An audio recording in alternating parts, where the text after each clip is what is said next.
And this is just sort of a little bit of background about the mines in general that I happen to know. As we're leaving Town Hall, this is Parker Street, of course. And right up here on the right is the homestead of the Jakes family, who owned that pasture we refer to later on in the story. And that house is coming up here.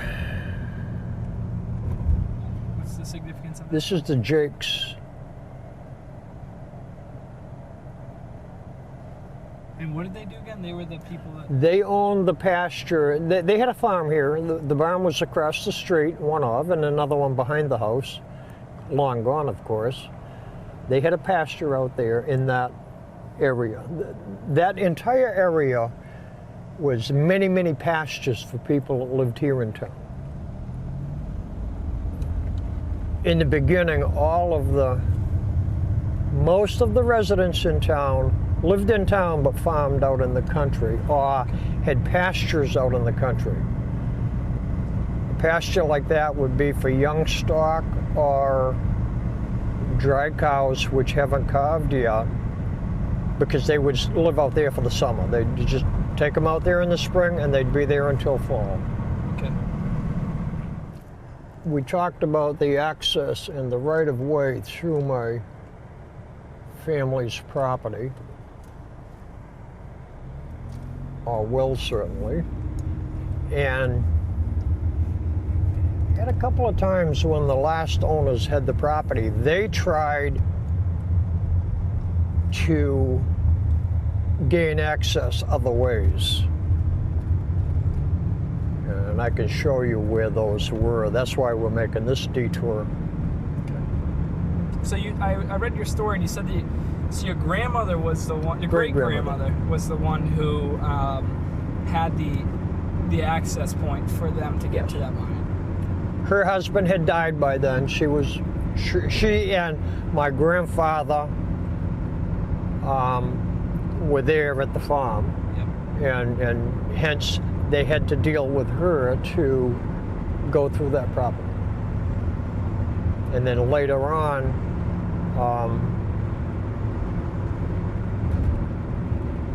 at the end of it, it was my father they ended up dealing with to go through the property. Mm-hmm. But that was later. That was in the late 1960s that they dealt with my dad. Yeah, I heard that so this Newberry was known for its onions at one point? Absolutely. And they grew two styles. They grew onions for produce, and they also grew onions to produce seed. So it's a little bit different. You'll notice this pine grove here with red or Scotch pine. That was a common plantation. A lot of people did that. By tradition, I'm told when a couple or family had a son born, if they were to plant that plantation like that, I believe it's 2 acres, when the son was old enough for college, to harvest that plantation would pay for the tuition. Wow. That's crazy. Well, that's what I heard. That's awesome. Everything has changed here. Highfield Road that we just came through was known as the Highfields District. And it was all pasture. There were many, many plots out in there that were divided off by stone walls. And as I said earlier, a lot of the townspeople had a pasture out there. It also served as a woodlot too for them.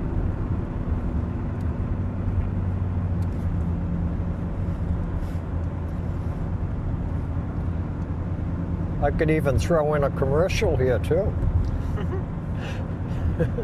This is my flower bed. It looks terrible because of the rain. Incidentally, that's where I live.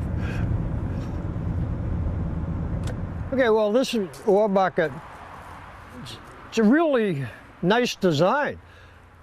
when they lifted it out with the derrick from the shaft, as we'll notice, there's a latch here on the side, and the bail or handle is mounted at a lower point than the center of gravity, so that if you were to hit this with a hammer, it would unlock and hence dump the stone right out. Then relock it, lower it back down, and repeat the process many, many times to do it. This, when I grew up, you wouldn't recognize this, but it was all fields. Hay fields, gardens, and all of that. Part of the originally Goodrich Farm, ended up as the Cunningham Farm. And when my dad sold the property, it was developed to what we see here today, which is, I don't know, I think 14 houses in here.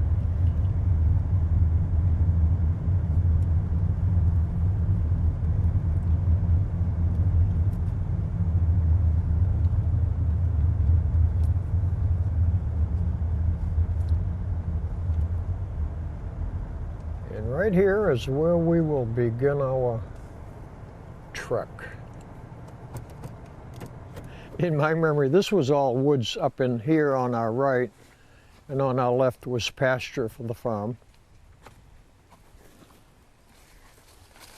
In the pictures I gave you, right beside this the back side of this gray house, just to the left of it, is where that bunkhouse was, where they slept the night. There's still a road out here? It looks like this was the road, right? Yes, this was the road, and it was built with the tailings or the diggings from the mine, so it's a really nice foundation. It's all stone. Anything on top is just organic.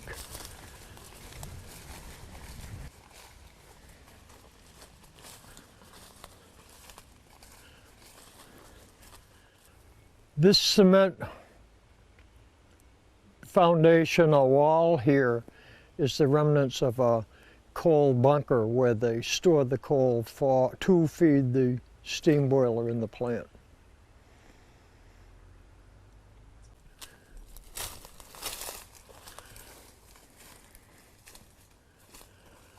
Oh, gee, I'm trying to remember. It's been a long time. When I was growing up, this was much more open, and this area was probably at least 4 or 5 times larger than it is now. It's grown in that much. And I remember the bunker. There was quite a lot of the building here that was right behind that bunker. And then over on the far side of the shaft, there was another long cement foundation. Only building was gone at that time, but probably a foot high, where there had been a pretty large building there. And then of course over here was the second shaft. That was a smaller shaft, about half the size. This, I'm told, was originally 12 feet square. The other one was 6 to 8 feet square.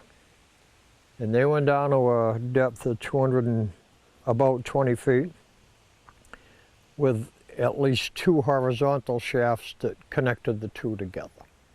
There were other, in total, I think I read 2,000 feet of shaft, counting both horizontal and vertical. So that's quite a lot of digging.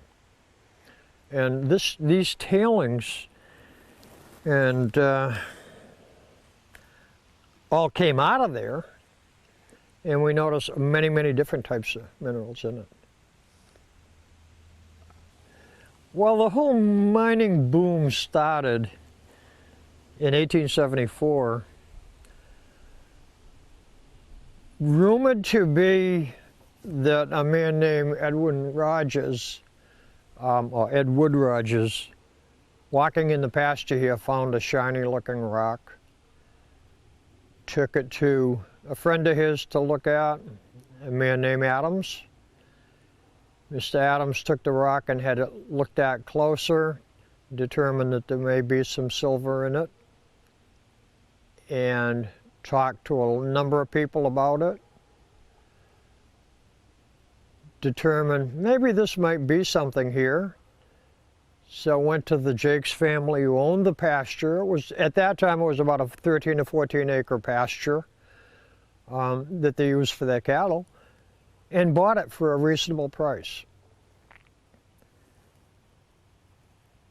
Contacted a group named Chipman, which the name comes from, and they immediately formed a company. Officially, it was called the Merrimack Silver Development Company, I believe. That was in 1874, and they started out with $500,000 of capital gain to start the process, and they dug a vertical shaft in total to a depth of about 220 feet. In 1876, the company showed a profit of about $120,000 and did pay dividends on their investors. But by late 1875, 1877, and 78, the mine had petered out, was no longer profitable, and closed very soon after that. And at that time, the buildings burnt to the ground, and it was forgotten about, if you will, for a little over 30 years. But in the meantime, that fever grew within the community, and a lot of people prospected for silver. They felt if it was here, it must be nearby also. And they prospected all over town. Some made a lot of money at it, some lost a lot at it, and some in between. In 1919, due to new technologies, more efficient equipment, it was determined perhaps they could open the mine again and make it profitable with today's technologies, if you will. At that time, new buildings were built. We'll show you the pictures of the some of the new buildings and all of that. And mine went back into operation, ran for 5 years, 6 years, and never really showed a profit. My grandfather, Arthur Cunningham, ran the steam plant to run the operation here.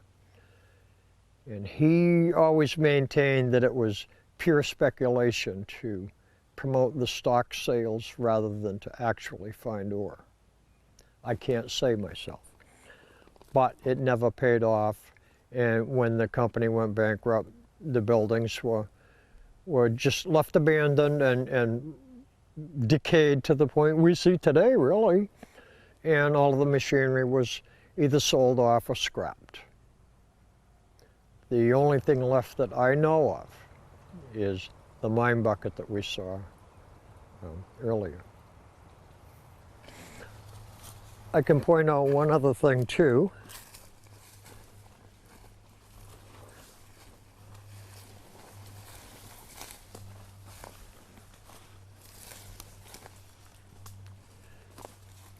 That was the front wall. I can remember that, which extended over somewhere to here and not much further than where it is. And it went that way quite a ways to my right. Probably where this entire mound is. And I don't know. Yes, I think. We see a lot of this, part of foundations left from some of the old buildings.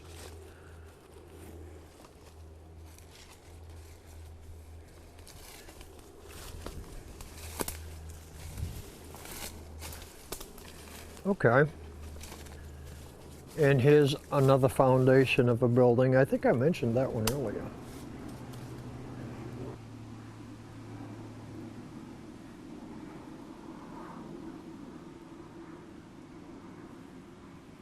The entire perimeter of this clearing had a mound of stone or tailings around it oh, 6 or 8 feet high.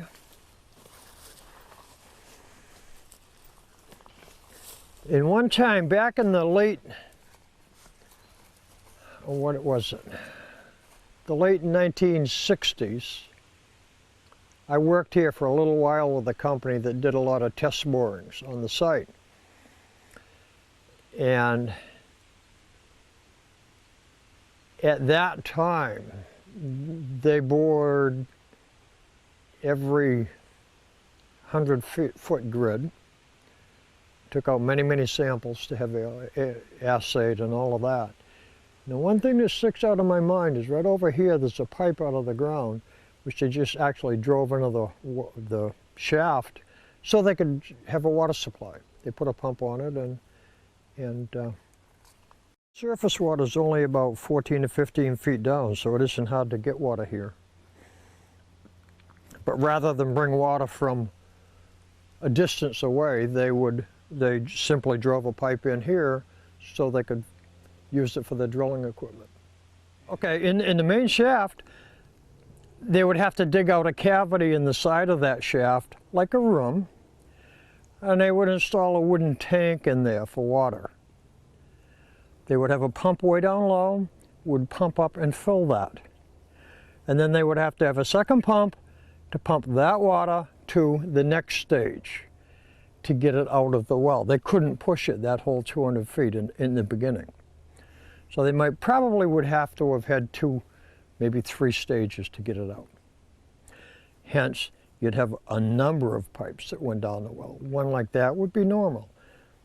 And we could see there's metal hardware on it where it was attached to a timber to hold it from moving around or anything. I want to look over here. I don't think there's any remnants of that other shaft left.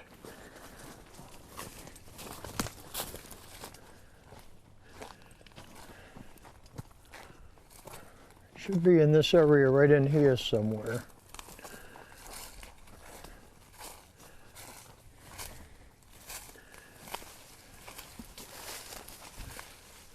Now this is different. You'll notice those tailings that were dug out of the shaft, they just kept leveling off. So, and this is where they stopped on this one. It's quite possible that that's where the second mine shaft was. I'm thinking it's about that distance. So I feel maybe, yeah, looking at the ground, I'm pretty sure that that's where it was. I don't believe it was over on the higher ground. So. But if you could dig through all of this organic, you'll see it's all looks like crushed stone, which is all debris from the shafts. I would have to take a truck, but I believe the powder house was right over there, oh, probably 200 feet away. They wanted to store their dynamite the second time around. First time around it would have been just black powder, but they wanted to store that away from the work site for safety. Can you tell me the story about how the people got killed the second time around? That was at a different mine site. Oh, it was a different mine site. I could show you that one, but that's harder to get to than this one. Yeah. In that one, So what was like the dangers in like doing this type of work? You know, I mean, you said that they kind of set charges. Mining has a lot of dangers within, and I'm not a mine expert, so I don't really know all of them. I understand some of the gases are a problem too, but the biggest problem was in the early days of dynamite, it wasn't truly perfected, and it wasn't 100% like it is today. Today it's a science, whereas back then it was hit or miss. You ignited a stick of dynamite, it might blow up and it might not. Well, you would know that But if you drilled 6 holes into the shaft, set 6 charges of dynamite, and then blew it up, did all 6 go off? Or was it maybe only 5?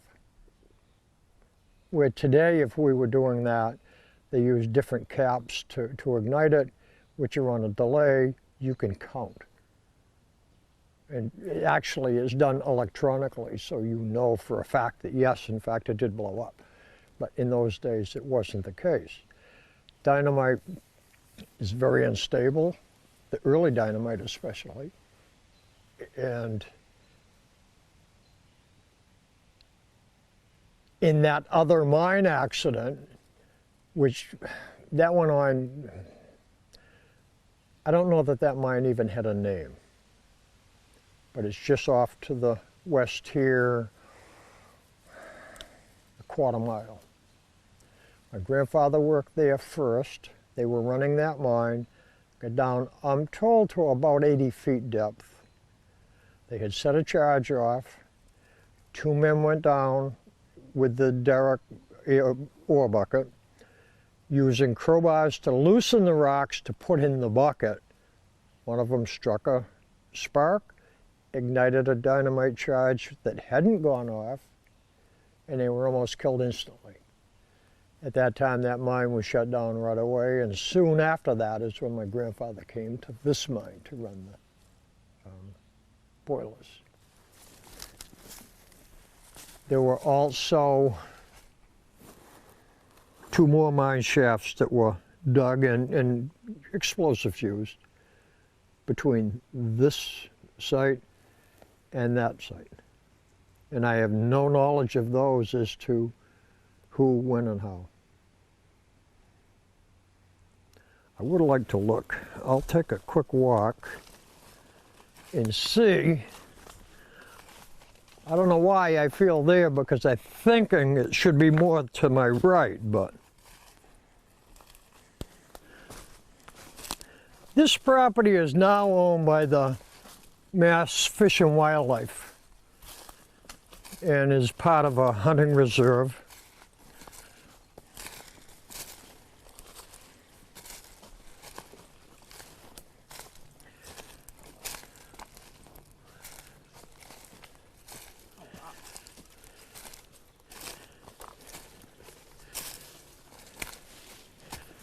So what is this? This is the firehouse? This was where they stored their explosives.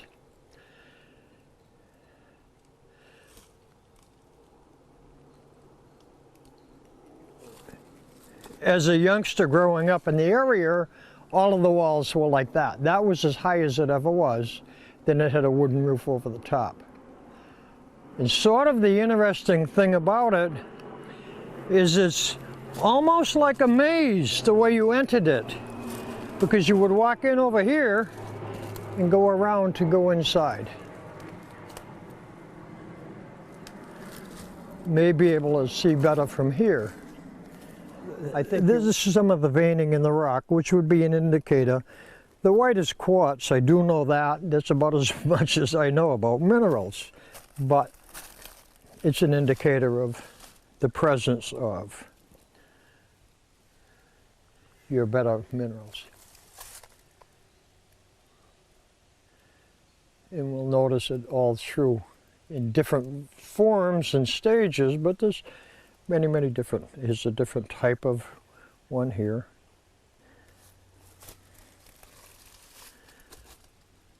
This is what we refer to as freestone. It's not quarried, it's just broken rock. Hence the term freestone.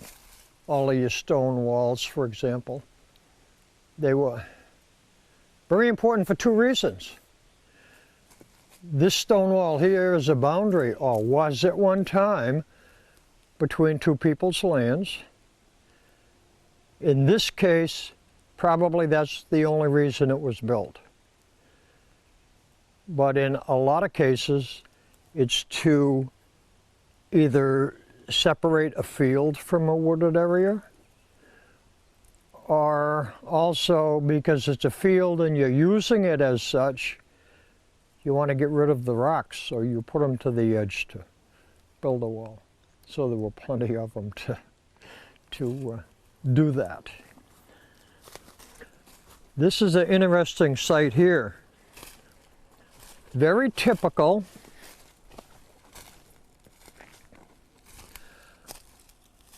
You'll see it looks like a trench.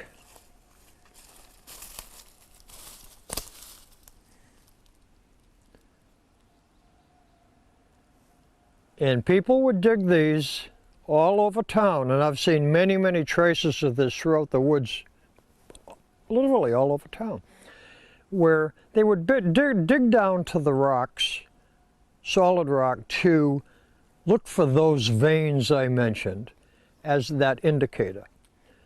And these are referred to as speculation or speculation holes, some of them, speculation trenches, depending on what it was. Because there was that interest, that dream.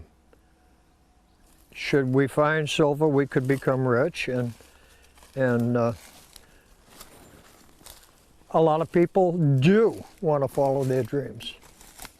Today the mine is just about forgotten, but in my younger years, it was still an interesting, curious place, and a lot of people came here.